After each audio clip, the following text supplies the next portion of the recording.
welcome back to the channel. This first clip is the first comparison video that I'm going to do.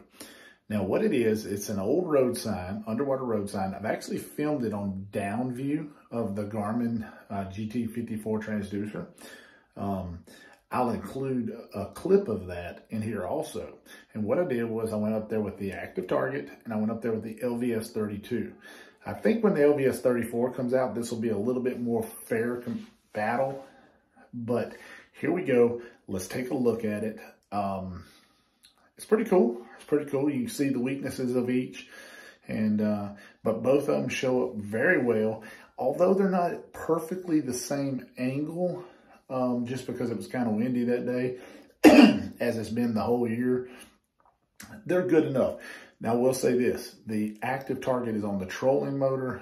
The LVS32 is on the live scanner. A lot easier to keep stable with the Livescope on the live scanner than it is having the active target on the trolling motor. So if I had them both on the live scanner, which I will sooner or later when I get my Summit Outdoors mount in for it, I think it'll be a little bit better. But let's take a look at it, and I will put that picture in the comments. All right, here is the actual down view image I took off a GT54 transducer of the road sign. Very nice sign there. Now, I want to make this note very clear.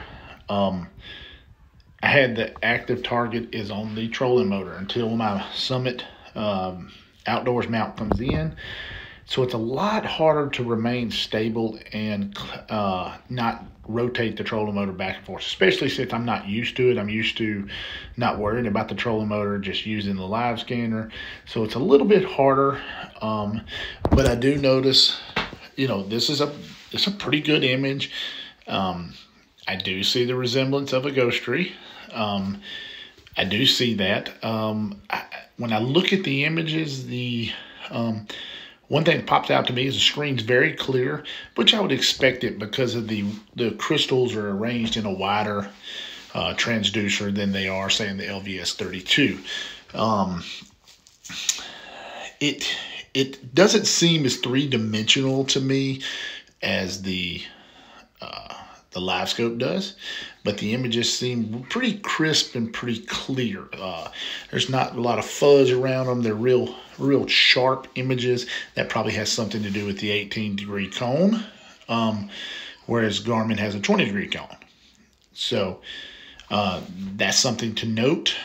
These are bridge pylons. You've seen these in several of the videos where I've caught crappie off of them. So it's good to note and just see it, but do take in mind that the active target is on the trolling motor. When I get the Summit Outdoors mount, we're going to really do some testing because I'm going to put them side by side and do that. All right, now we're into the LVS32. I do notice that when I look at the bridge pylons a little bit, I see, because mostly I was able to stay more focused on the actual sign because I'm on the live scanner, being that I don't have to fight the trolling motor back and forth. I pretty much just hit spot lock and I sit there and focused on the sign. Now I will notice, you see how there's the sign is kind of blotchy. It's right there in that ghost tree area.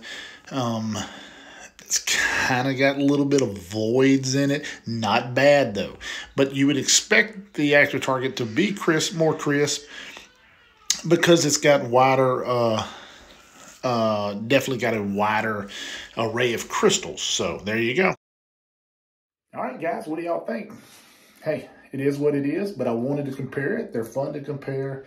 I'm going to do lots of comparison videos. You'll be surprised at a lot of the stuff. But this is a forward one. I'm going to do a down one. When I get the LVS34 in, I'm like everybody else, I'm waiting. I'm going to do a video on that. But guys, thanks for watching. Thanks for subscribing. And ring the bell.